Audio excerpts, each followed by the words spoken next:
उत्तर प्रदेश के जनपद श्रावस्ती से बड़ी खबर। आपको बता दें कि जनपद श्रावस्ती में हुए पूर्व प्रधान दंपति के हत्याकांड का पुलिस ने खुलासा कर लिया है। जमीन के विवाद के चलते पूर्व प्रधान रोशन खां और उसकी पत्नी वसीला के 3 बेटों ने ही मिलकर इस वारदात को अंजाम दिया था। तीनों ने पहले बुजुर्ग माता पिता को बांस से पीट कर लहूलुहान किया, इसके बाद गला घोंट कर हत्या कर दी। पुलिस के मुताबिक पूर्व प्रधान की गाँव के बाजार में बनी दुकानों को लेकर एक वकील से विवाद चल रहा था। दूसरी पत्नी ने वकील के खिलाफ मुकदमा करा रखा था। वकील इस मुकदमे को लेकर डरा हुआ था, इसलिए उसने पूर्व प्रधान की पहली पत्नी के 1 बेटे और दूसरी पत्नी के 2 बेटों को लालच देकर यह हत्या करवाई। एसपी राहुल भाटी महोदय ने बताया, घटना के 4 दिन बाद गुरुवार को पुलिस ने चारों को गिरफ्तार कर लिया है। पूछताछ में तीनों बेटों ने स्वीकार किया कि वकील प्रभाकर ने उन्हें भड़काया। पिता की संपत्ति कम दाम पर बेच दिए जाने और दुकानों के फर्जी बैनामे से नाराज होकर हमने वसीला और पिता को मार दिया। आप सभी इसी तरह से ग्रामीण व शहरी खबर पाने के लिए जनता एक्सप्रेस लाइव को यूट्यूब पर सब्सक्राइब व फेसबुक पर फॉलो, लाइक और शेयर जरूर करें। आप देख रहे हैं जनता एक्सप्रेस लाइव के साथ नजीर खान की रिपोर्ट आप तक। हुआ है क्या पूरा मामला?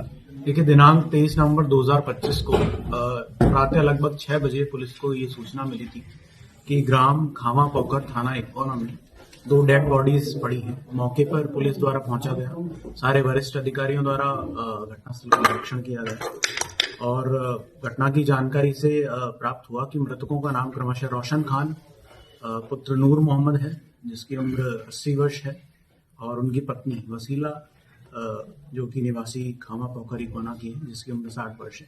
इन दोनों की हत्या कर दी गई है और बॉडी को फिर पंचायतनामा की कार्रवाई के पश्चात पोस्टमार्टम के लिए भेजा गया। पोस्टमार्टम की रिपोर्ट से स्पष्ट हुआ कि इनके दोनों मृतकों की जो मृत्यु हुई है, दोनों व्यक्तियों की, इनके स्ट्रैंगुलेशन से मृत्यु हुई है और इनके चेहरे पर और सर पर किसी ब्लंट ऑब्जेक्ट से, जैसे कि किसी डंडे से वार किया गया, इस तरह के उस पर वुंड थे। इसके पश्चात वादी मुकदमा मुसीब, उससे जब कड़ाई से पूछताछ की गई, हम डिजिटल साक्ष्यों के आधार पर क्रॉस क्वेश्चनिंग की गई, तो अपने आप को गिरता हुआ देख मुसीब ने बताया कि साहब, इस पूरी घटना के क्रम में रिंकू त्रिपाठी, जिसका नाम उर्फ प्रभाकर त्रिपाठी, जो कि पेशे से वकील है, इसका इसमें हाथ हो सकता है।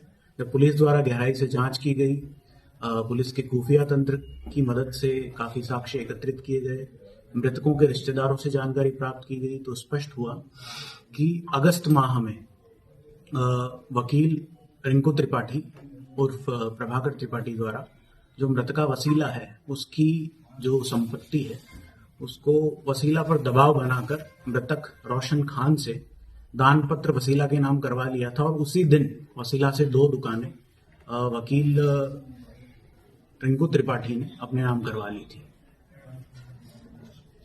जब मृतका को ये शक हुआ कि जो दुकानें उसने वकील ने अपने नाम करवाई है, बहुत ही औने पौने दाम पर अपने नाम करवा ली है, जबकि मार्केट वैल्यू उन दुकानों की बहुत ज्यादा है, तो वसीला ने एक मुकदमा दायर किया जिला न्यायालय श्रावस्ती में और हाईकोर्ट लखनऊ में, जिसमें उसने वकील पर आरोप लगाया कि इसने फर्जी तरीके से षड्यंत्र के तहत जो दोनों दुकानें हैं, औने पौने दामों पर अपने नाम करवा ली है।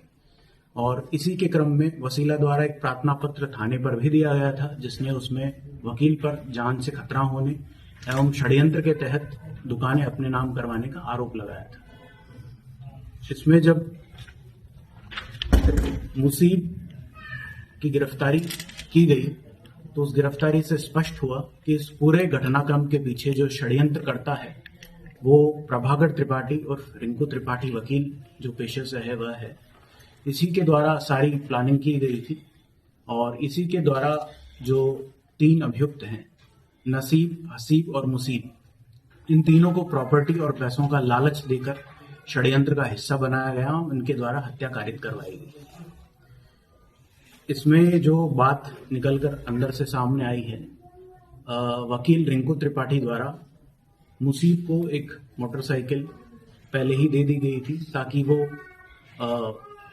वसीला का जो अकाउंट होल्ड पर है उसको अनहोल्ड करवा सके और उसका मुकदमा वापस लिया जा सके। इसका लालच देने के लिए एक मोटरसाइकिल पहले उसके नाम करवाई गई थी, उसको दी गई थी, और भी 10 लाख रुपए लगभग देने का उसको आश्वासन दिया था। वकील द्वारा ही हसीब और नसीब को प्रॉपर्टी और पैसे का लालच देकर इस हत्या का षड्यंत्र का हिस्सा बनाया गया एवं घटना कारित करवाई गई। सर, जो है प्रभाकर त्रिपाठी और रिंकू जो है वकील है पेशे से, इससे पूर्व में भी उसके द्वारा कोई घटना कारित की गई है, उसका आपराधिक इतिहास है क्या सर कोई? देखिए, वकील रिंकू त्रिपाठी पेशे से एक दलाल टाइप का व्यक्ति है जो कि जमीनों को और दुकानों को औने पौने दामों पर अपने नाम करवाता है और फिर उसको रीसेल करता है। इसी प्रकार के मुकदमे 419-20 के मुकदमे पहले से ही थाना इकौना पर उसके विरुद्ध पंजीकृत है।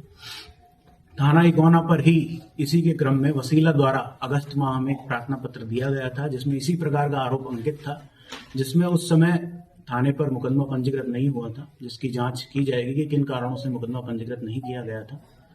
और जो दुकान उसने 2 दुकानें जो बेनामा उसने वसीला से अपने नाम करवाया था, उनमें से एक दुकान को रिंकू त्रिपाठी ने 70 लाख रुपए में किसी अन्य पार्टी को बेच भी दिया था। वकील के अलावा जो 3 अन्य आरोपी हैं, मृतक से उनके क्या संबंध है?